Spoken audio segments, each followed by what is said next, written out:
makikilala natin si Jesus sa ating pagtanggap sa Kanya. Siya na tinapay na nagbibigay buhay. Naniniwala ba kayo sa kasabihan na you are what you eat? Alam natin na isa sa pinakamahirap tanggihan ay ang masasarap na pagkain, di po ba? Lalo na ngayon, kaliwat kanan ang mga sumisikat na kainan na talagang pinupuntahan pa ng karamihan. Kung makikita nyo lang po ako many years ago, magugulat po kayo. Laki ko nun. Sa usaping pagkain, alam nyo ba na sa ating gospel, sinabi ni Jesus that He is the bread from heaven. And whoever eats this bread will live forever.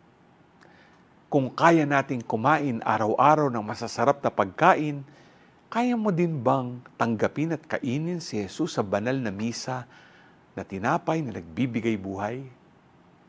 Kung gusto nating maging tulad ni Jesus, kung gusto nating sundin ang Kanyang kalooban, tanggapin natin siya sa banal na Eucharistia.